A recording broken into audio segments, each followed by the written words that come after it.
Oxides are insoluble except for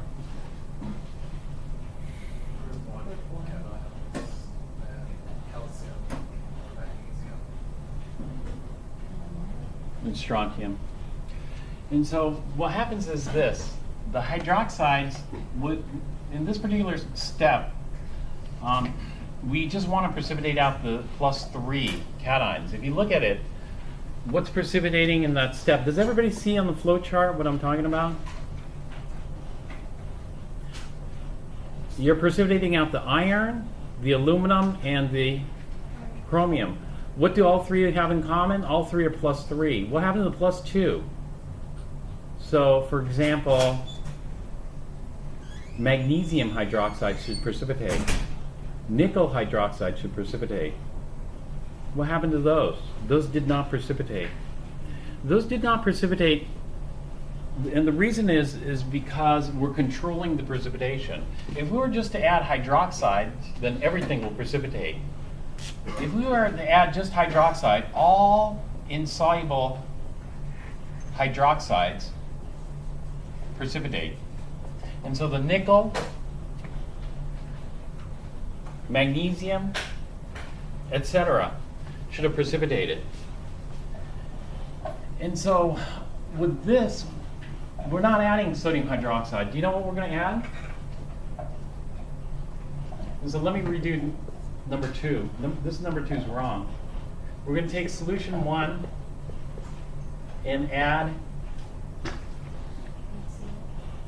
not HCl.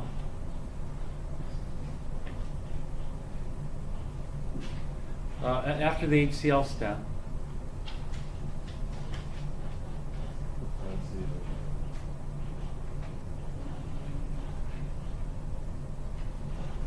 Just look on the flow chart.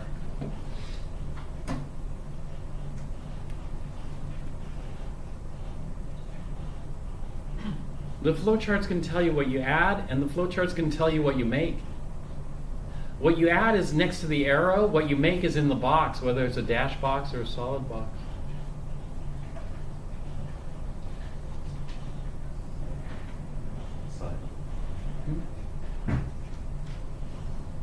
It's pretty tough because, you know, just you look at the flow chart, it's probably overwhelming because there's so many lines and so many boxes. And it seems all pretty tough to comprehend. But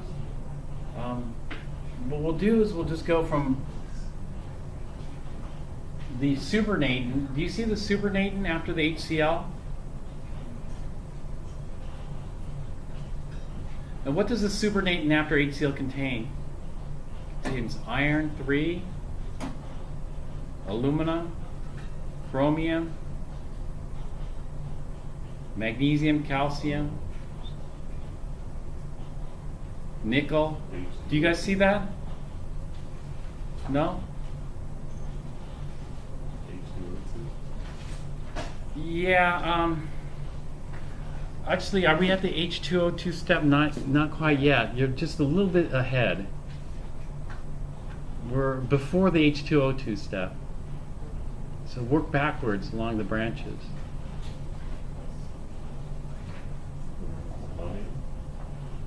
This is what people, you know what? This is exactly what people are like during the lab, and so this is why I'm doing it differently this semester. Because people are just totally lost in this lab. They start to do this lab, they're on procedure 5B, they have no idea where they're at or where they're going or what they just look and they're supposed to add 2 drops here, and that's exactly what they're going to do. They're going to add 2 drops here. And then they get some confusing results, and then they come up and ask what they should do next, but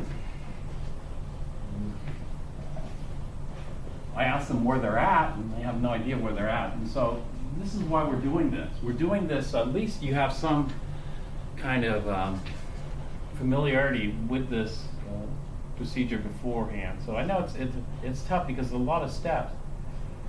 But what we're doing is just follow along the flow chart. We're going to ignore the written procedure for right now and just look. And what I see is ammonia, NH3 / ammonium. Do you see that? Ammonia / ammonium. Is that the next step? to the supernatant from the HCl, you should have the iron, the et cetera, et cetera. And to that supernatant, what are we adding? We're adding the ammonia slash ammonium, right? Or wrong? Right? On the precipitate, so Not to the precipitate, to the solution, the dash box. are we after the thing? Yeah.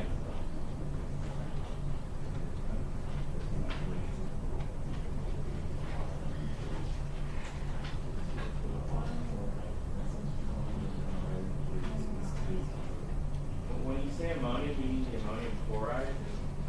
Yeah, ammonium chloride. Ammonia, ammonium chloride. Do you guys see that? Yeah. Steph? 3A. 3A. Okay, everybody there? All right, what that is this. If we add solution 1, we add this, ammonia, ammonium chloride. Actually, I'm just going to call it ammonia, ammonium, because the chloride is just a spectator. What we're going to get is a precipitate. And for iron, we should get this rust precipitate for iron, the rust precipitate. Now, why are we doing this? Why we're doing this is because if we use sodium hydroxide, it's too much hydroxide. And so what we're going to do is we're going to control the amount of hydroxide. The way we can prevent the +2 cations from precipitating is not give it as much hydroxide. Iron +3, the +3 cations are so reactive, because of the high charge, that you just need barely any hydroxide to get the +3s to precipitate. But the +2s, the charge is less, and therefore you need a lot more hydroxide to get those to precipitate. And so one way of doing this, of controlling this, is by controlling the amount of hydroxide.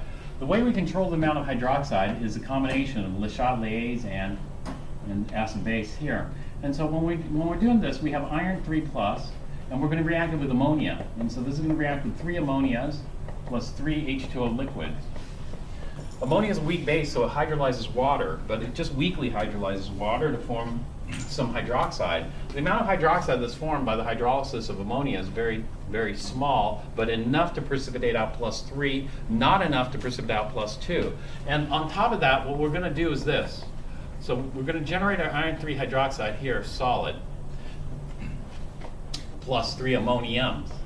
What we're going to do is we're also going to add ammonium. If we add ammonium to this, then Le Chatelier's principle says we should shift the equilibrium back to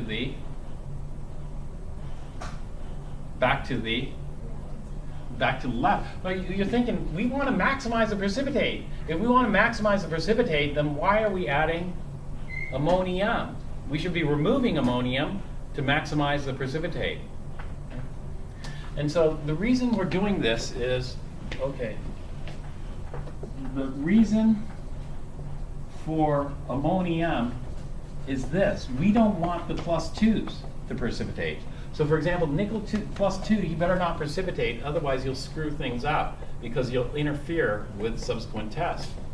And so we need to prevent the nickel 2+ from precipitating, but when I look at this is metathesis. The driving force for metathesis is precipitation. This is precipitation. Nickel 2 hydroxide is an insoluble precipitate. And so the way we're going to prevent this from precipitating is by Le Chatelier's. We're going to increase the ammonium to shift this backwards. Otherwise, there's a driving force here. The driving force is precipitation. And so we got to prevent it by increasing the ammonium high enough such that this will not precipitate. All right, now, remember we had to do litmus in the silver analysis, and I told you it was worthless, completely worthless. Here we have to do the litmus.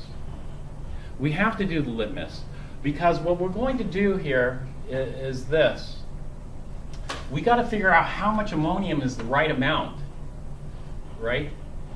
And how much ammonium is the right amount depends on how much ammonia we have in there. And how much ammonia we have in there is going to change the pH. And so we're going to look at the pH here.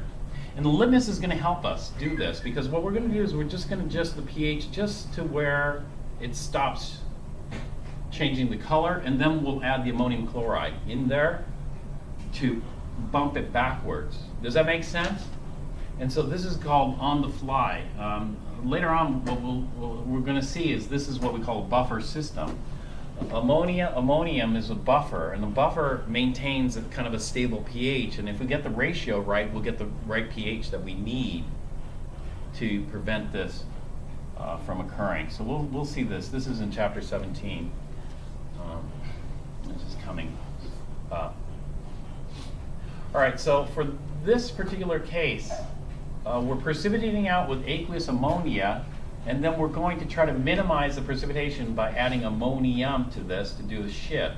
Fortunately, this is such a huge driving force because of the +3 that the additional ammonium has very little impact on this equilibrium. But this is not such a huge driving force, such that the additional ammonium does have a significant impact on this and prevents this from occurring.